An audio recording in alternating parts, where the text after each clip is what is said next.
जरा इस स्थिति के बारे में सोचिए। सर में दर्द है जो जा नहीं रहा। कमर में ऐसा दर्द है जो हर रात वापस आ जाता है। आप दवा उठाते हैं और मन में सवाल आने लगते हैं। कौन सी पेन किलर सही है? कितनी बार ले सकते हैं? कहीं पेट, किडनी या लिवर को नुकसान तो नहीं होगा?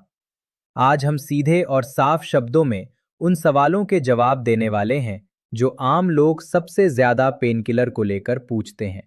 ये script doctor Shreyasi Chatterjee, MRCP UK, medicine specialist, diabetes और हार्मोन स्पेशलिस्ट द्वारा लिखी और रिव्यू की गई है। सबसे पहले समझते हैं पेन किलर क्या होती हैं। पेन किलर ऐसी दवाएं होती हैं जो दर्द को कम करती हैं। हर बार दर्द की जड़ को ठीक नहीं करती, लेकिन जब तक शरीर ठीक हो रहा होता है तब तक राहत देती हैं।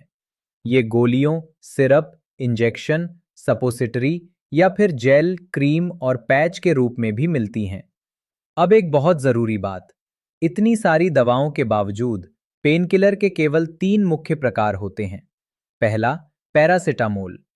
हल्का या मध्यम दर्द हो, बुखार हो, सिर या शरीर में दर्द हो, अक्सर यही पहली दवा दी जाती है।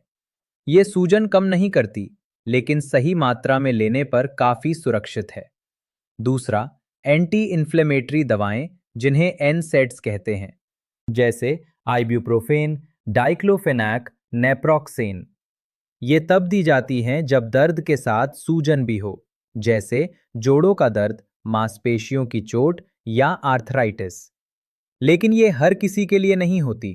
पेट, किडनी और दिल पर असर डाल सकती हैं, इसलिए डॉक्टर इन्हें सोच समझकर देते हैं। तीसरा, ओपियोइड पेनकिलर। ये तेज दर्द के लिए होती हैं, जैसे ऑपरेशन के बाद गंभीर चोट या कैंसर का दर्द। कोडीन जैसी दवाएं कमजोर ओपियोइड कहलाती हैं और मॉर्फिन या ट्रेमाडोल मजबूत ओपियोइड। ये बहुत असरदार होती हैं, लेकिन आदत, कब्ज, नींद और लत का खतरा भी होता है। अब सबसे आम सवाल, डॉक्टर कौन सी पेनकिलर क्यों देते हैं? ये 4 बातों पर निर्भर करता है।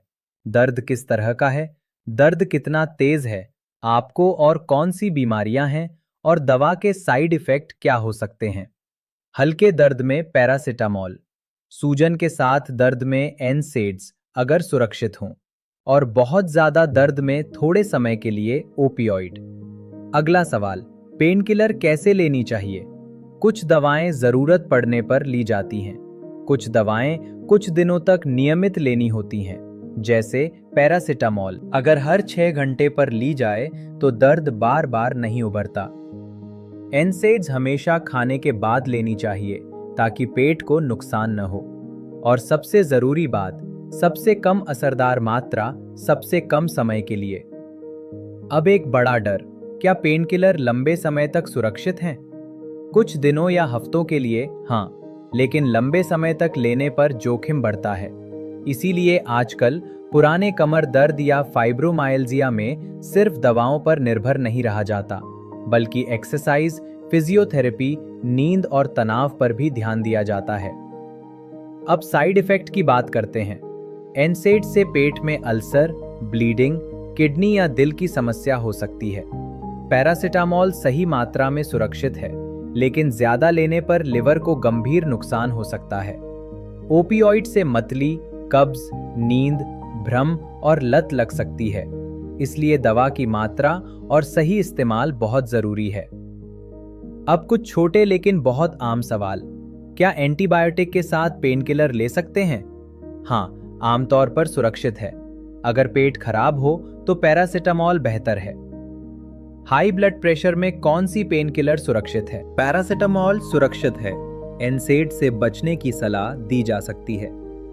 प्रेगनेंसी में पेनकिलर, पैरासिटामोल सुरक्षित है। NSAIDs और कोडीन डॉक्टर की सलाह के बिना नहीं। किडनी के लिए सबसे सुरक्षित पेनकिलर, पैरासिटामोल। NSAIDs किडनी को नुकसान पहुंचा सकती हैं। नर्व पेन में कौन सी दवा काम करती है? अक्सर साधारण पेनकिलर असर नहीं करती, इसलिए कुछ एंटी डिप्रेसेंट या एंटी एपिलेप्टिक दवाएं दी जाती हैं।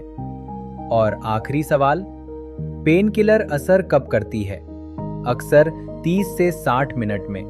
कुछ घंटों में असर कम हो जाता है, इसलिए थोड़े समय के दर्द में नियमित लेना ज्यादा फायदेमंद होता है।